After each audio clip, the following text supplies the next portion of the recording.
જાથાના કાર્યાલયે ભગવાન કૃષ્ણને દૂધ પાવાની જે ચમત્કારિક વાહિયત થાય છે તે ઘટના પણ અત્યારે અહીંયા આપણે દૂધ પીવડાવીએ છીએ. આ દૂધ છે, ભગવાન કૃષ્ણ પીવે છે.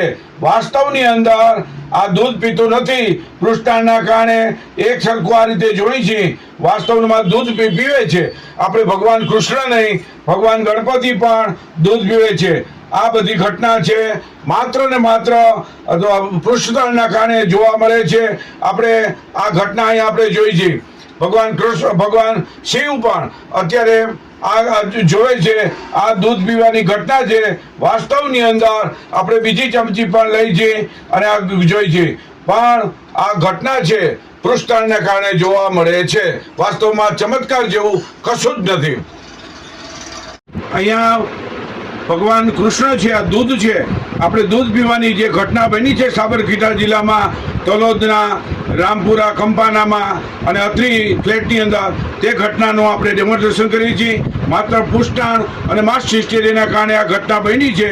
આમાં બીજું કોઈ ઘટના નથી. ભગવાન દૂધ પીવે છે, ભગવાન દૂધ પીવે છે. વાસ્તવની અંદર આ ચમત્કાર નથી. વિજ્ઞાનના ક્રિયાકાળના સંબંધને કારણે આ ઘટના બની છે. લોકોએ સાવધાની રાખવી તેવી જાથા અપીલ કરે છે. સાબરકાંઠા જિલ્લામાં ગઈ રાત્રિના ચમત્કાર ને અલૌકિક ઘટના થઈ હતી. રાજકોટ વિજ્ઞાન જાથાના કાર્યાલયે ટેલિફોન અને મોબાઈલ રણકવા લાગ્યા.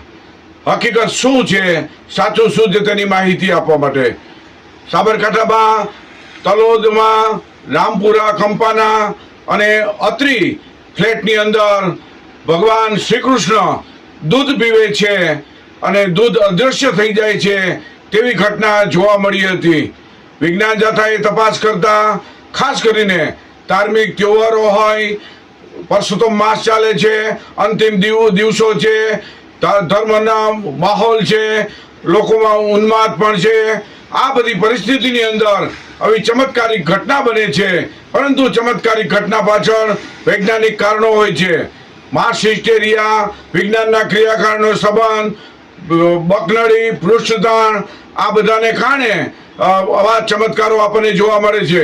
દ્રષ્ટિભ્રમ, વિભ્રમના કારણે પણ દૂધ છે કે પાણી પીતા હોય તે અદૃશ્ય જોવા મળે છે. વાસ્તવની અંદર એમાં વિજ્ઞાનનું છુપાયેલું રહસ્ય હોય છે. આ કેસમાં માસ હિસ્ટેરિયા અને પૃષ્ઠતાણના કારણે આપણને દૂધ છે કે પાણી છે અદૃશ્ય જોવા મળે છે. ભગવાન શ્રી કૃષ્ણની શ્રદ્ધા રાખવી, ભક્તિ કરવી, પરંતુ અશ્રદ્ધા